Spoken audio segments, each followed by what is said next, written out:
ಏನು ಚರ್ಚೆ ಮಾಡಿದ್ರಿ ಸರ್? ಚರ್ಚೆ ಏನಿಲ್ಲ, ಸುಮ್ಮನೆ ಹಿಂಗೆ ಬಂದು ಕರ್ಟಸಿ ಭೇಟಿಯಾಗಿ ಮನಸ್ಸಿಗೆ ಭಾಳ ನೋವಾಗಿತ್ತು. ಇಂಥವನ್ನು ಜನ ಸೋಲಿಸಿದಾರಂತ ನಮಗೆಲ್ಲ ಗೊತ್ತಿದ್ದಂಗೆ, ನನಗೆ ಗೊತ್ತಿದ್ದಂಗೆ ಇಡೀ ದೇಶದಲ್ಲಿ MP ಗಳಲ್ಲಿ ಯಾರನ್ನ ಕೆಲಸ ಮಾಡಿದ್ದಾರೆ ಅಂದರೆ ನಂಬರ್ 1 ಸುರೇಶ್ ಅವರು.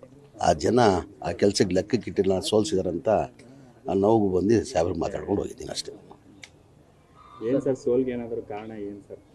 ಏನಾದರೂ ಅತಿಯಾದ ಆತ್ಮ ಅದೇ ಹೇಳ್ತಾಯಿಲ್ಲ, ನಮಗೆಲ್ಲ ಆಶ್ಚರ್ಯ. ನಮಗೆಲ್ಲ ಸುರೇಶ್ ಅಂತ ಅವರು ಸೋಲ್ತಾರಂದ್ರೆ ನಮಗೆಲ್ಲ ಆಶ್ಚರ್ಯ. ನಾನು ಹೇಳಿಲ್ಲ ಅದಕ್ಕಿಂತ ಮುಂಚೆ ಇಡೀ ದೇಶದಲ್ಲಿ ಯಾರನ್ನ MP ಕೆಲಸ ಮಾಡ್ತಾ ಇದ್ದಿದ್ದು ಅಂದರೆ ಸುರೇಶ್ ಸಾಹೇಬರು. ನನ್ನ ಅನಿಸಿಕೆ ಬೇರೆಯವರು ಸಂಡೇ ಆದರೂ ರಜಾ ತೊಗೊಳ್ತಾಯಿದ್ರು, ಆ ಸಂಡೇನೂ ರಜಾ ತೊಗೊಳ್ತಾ ಇಲ್ಲ. ಒಂದು ಆಫೀಸರ್ಗಳು ಹೆಂಗೆ ಕೆಲಸ ಮಾಡೋರು ಆ ಕ್ಷೇತ್ರದಲ್ಲಿ ಯಾವುದನ್ನ ಒಂದು ತಾಲೂಕಲ್ಲಿ ಒಂದು ಕಾನ್ಸ್ಟಿಟ್ಯೂನ್ಸಿಯಲ್ಲಿ ಕಾರ್ಯಕ್ರಮ ಹಾಕ್ಕೊಂಡು ಪ್ರತಿದಿನ ಅವ್ರನ್ನ ಜನ ಸೋಲಿಸಿದಾರಂತ ಎಲ್ಲೋ ಒಂದು ಕಡೆ ನೋವು ತಂದಿದೆ. ಒಂದು ಕಡೆ ಬೆಂಗಳೂರು ಗ್ರಾಮಾಂತರ ಸ್ನೇಹಿತರು ಮತ್ತೆ ಬಿಜೆಪಿ ಸ್ನೇಹಿತರು ಸೇರಿ ಜಿದ್ದಿಗೆ ಬಿಟ್ಟು ಸೋಲಿಸಿದ ಅಂತ.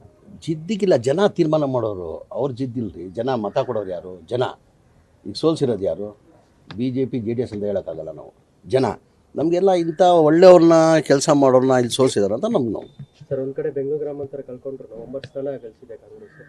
ಈಗ ನಾವು 1 ಗೆದ್ದಿದ್ವಿ, 9 ಗೆದ್ದಿದ್ವಿ. ಅದನ್ನು ನಮ್ಗೆ ಸಂತೋಷ ತಂದಿದೆ. ನಡೀರಿ. ನ್ಯೂಸ್ ಫಸ್ಟ್, ನಿರ್ಭೀತಿಯಿಂದ ನಿಮ್ಮ ಪರವಾಗಿ.